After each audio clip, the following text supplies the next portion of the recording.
Are you still running research like it's 1999? Today we're going to be talking about online communities, or also called online bulletin boards. Our goal for this session is for you to be able to understand what they are, what are the benefits, and why you use them or why you choose a different qualitative research method.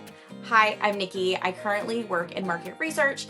If you stay to the end, I promise to give you some of my personal tips on how I run my online communities and how I've run them for the past 10 years as I've worked across 3 Fortune 500 companies. What are online communities? Picture a virtual room where individuals are invited to join, and they can join anytime, anywhere, from their phone, from their computer, from their couch, from their dining room table. They can be wherever they feel most comfortable to be able to respond to the prompts that you're giving them. Online communities allow individuals to respond to questions, activities, and be able to respond across multiple days. So yes, you can have an online community that's like very brief and very short, let's say less than a day. However, one of the great things about online communities is they can span several days. So you can have activities that are conducted each day that gradually build upon the concepts. Then a user will come in, join, do the activities, answer the questions, maybe film a video, maybe show you how they do something in the time that best fits their schedule. This is really great for sensitive topics. It's really great for individuals who may be uncomfortable speaking up in a group setting. It's also really great for a researcher if they're trying to engage their peers across the business, because you have time for iteration, you have time for discussion. Some of the benefits of online communities is first, speed. You can set them up very easily. They're very simple to program. You can get answers in the matter of hours or days and not need to wait weeks and weeks for your results to come in. Additionally, you have the flexibility to get insights mid-work stream. So you can get insights from one day of fielding, make some changes to stimuli, make some changes to the programming questions, maybe refine or edit how you're phrasing your concept if individuals don't understand it, and then go back into the field the next day. Really, you're time bound to your own personal time and how quickly you can get others around you to align. Access to online communities is really great as well, because individuals can reply on their phone, they can type it on their laptop. You can be able to have access to join an online community from an office, from somebody's house, from the car. So you're not bound to constraints set by who's available at a certain time of day. It's really great when you need to assess multiple cohorts across different geographies. It helps you get a good even sample because it's flexible. Benefit of that access is individuals may not be rushing and coming straight from their house. They may be able to be thoughtful about their responses. They may be able to show you something that they are doing. So for example, when I worked in CPG, it was common for us to do online communities where we had individuals making the food, where we wanted to understand, like, how are they using this product? How are they opening the packaging? And you can't really do that in a focus group setting. And it's expensive if you start doing it, one-on-one interviews, and you may not need that level of depth. So online communities are really great if you need to understand breadth of lots of different topics or lots of different groups of people. But it also is really great because you can have them do like an activity every day. Online communities also help with scale because they're generally less expensive than a focus group or a one-on-one interview. It does allow you to get an increased sample and being able to get a readable sample for qualitative by individual cohorts or subgroups within your sample. Some of the drawbacks to online communities versus focus groups is you may not be able to read body language. You may not be able to get as much emotion unless you're having your individual in your online community upload videos or reactions or really digging in to some of the reasoning behind their answers. When you're in a focus group, you have the ability to kind of watch someone's body language when you're showing them something. And then you can probe, be like, oh, why did you think that?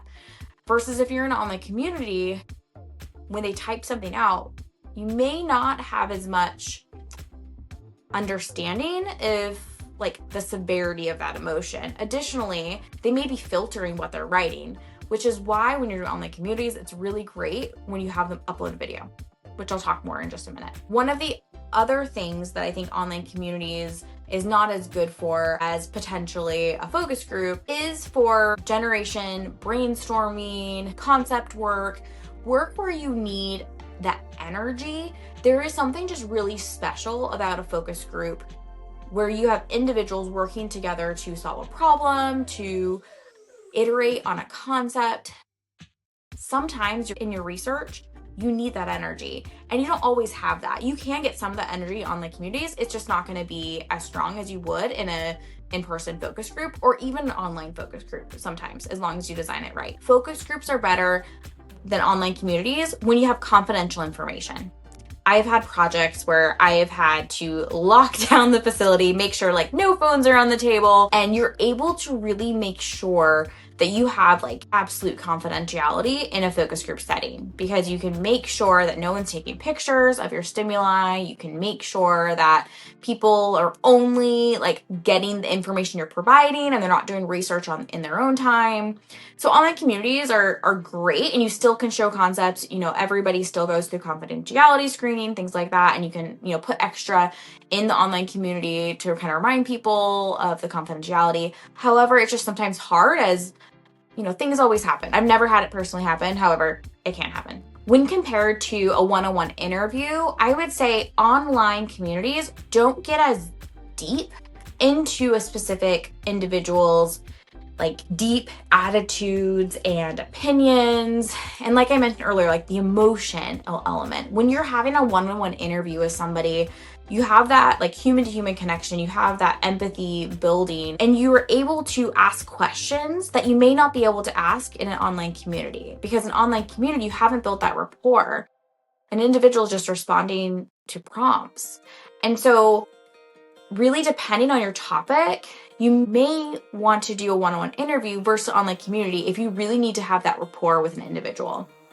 Additionally, if you aren't really sure how to phrase questions, or you're not really sure someone's reaction to something, one-on-one interviews can be incredibly more flexible, where you can change how you call something. You can label a term or a product based on what your respondent calls it.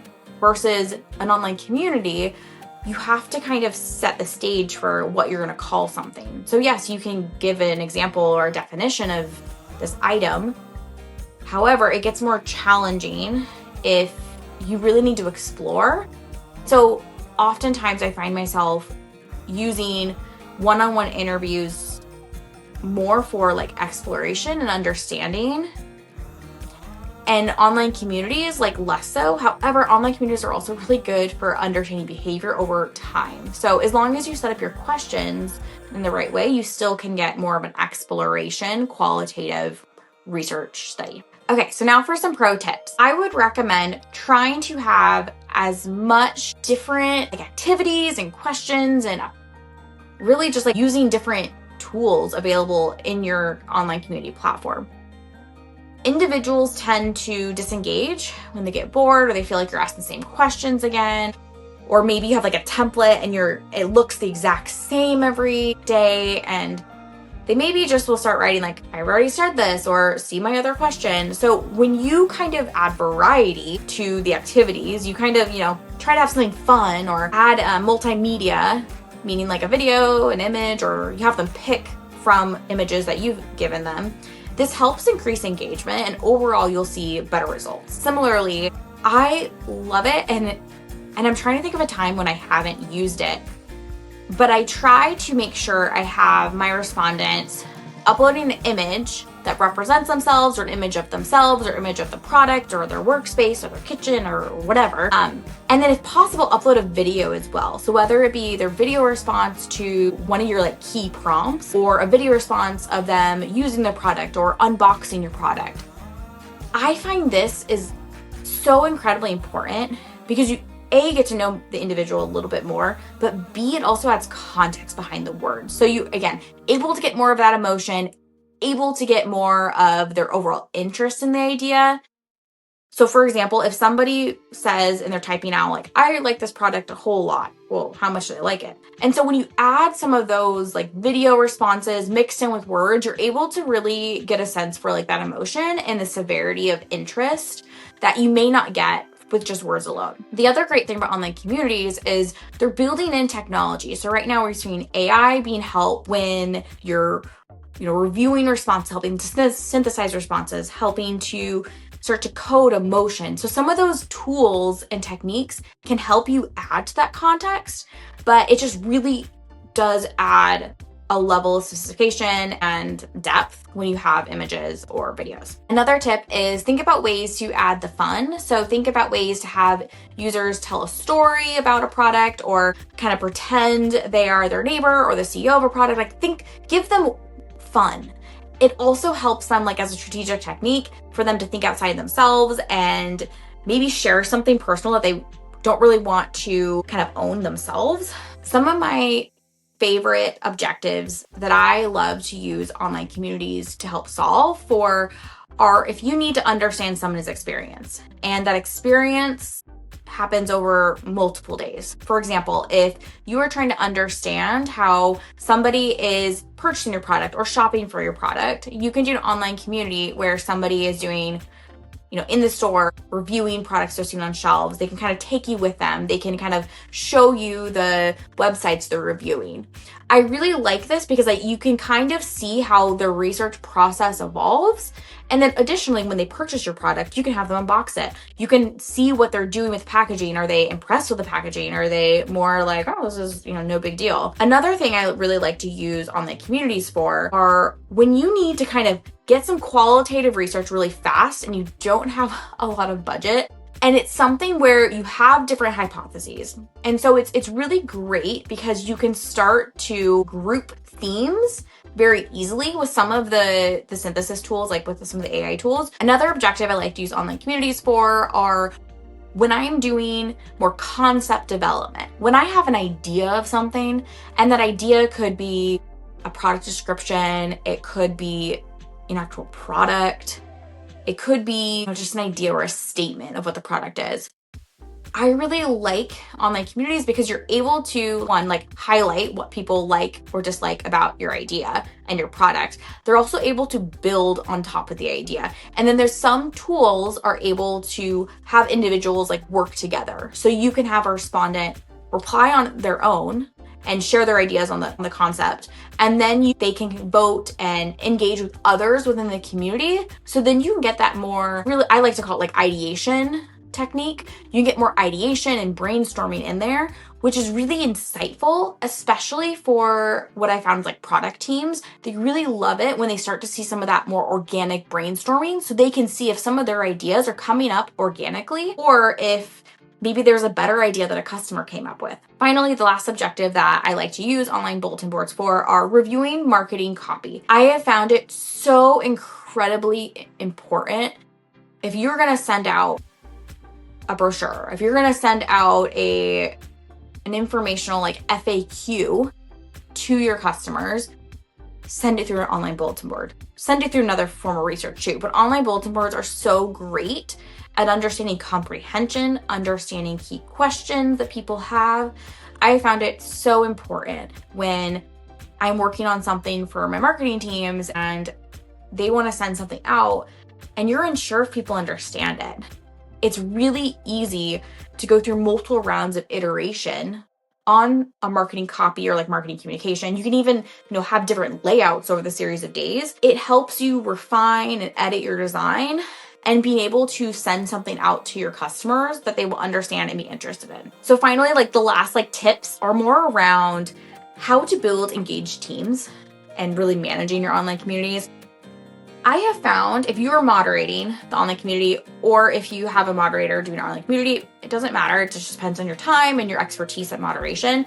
But either or, make sure you have scheduled time on your calendar to go in every day or multiple times a day and ask questions. It is so critical that you are probing, asking questions on individuals' comments because you will find there are some respondents that aren't as, how do we call it really? They just don't really share as much as some other ones. You'll have some amazing respondents that are going to give you really insightful thoughts. And then you're going to have somebody that's going to give you a few words or a sentence. And so you as the moderator need to be able to probe and pull out some of their thoughts, give them empowerment, give them excitement to respond.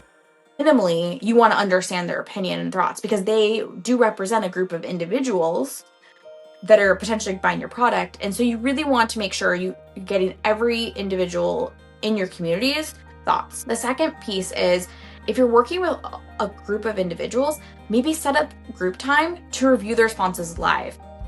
A lot of tools have a way to chat in the back room. So your whole team that you're working with, maybe it's marketing, engineering, design, you can say, oh, look, I like this comment, or that's a great idea.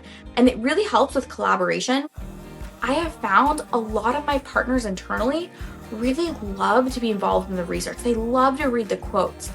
And it really empowers them when you share out the insights if they feel connected mid-work stream. And so if you're able to set up time, once or twice over the course of your study, and either set a reminder for them to do it on their own or set up time to do it together, it's a good team building moment, but it also helps increase the insights that you're going to get out. The other thing I will say around it is I like to set up time if I'm not moderating and someone else is moderating. I like to set up time for myself before the study's over to read as much as I can and start to theme or theorize, because I like to sync with my moderator before the end of the study to see if we're on the same page, see if we're seeing the same things, because sometimes we're seeing something different or we're seeing something that's a little more nuanced, and we want to probe with a couple individuals on some of the responses so we can get some clarity on the general direction that we should take the research. I hope today's video was helpful in giving you an understanding of what online communities are. Please like, subscribe. It helps me understand if this topic is relevant, and have a great rest of your day.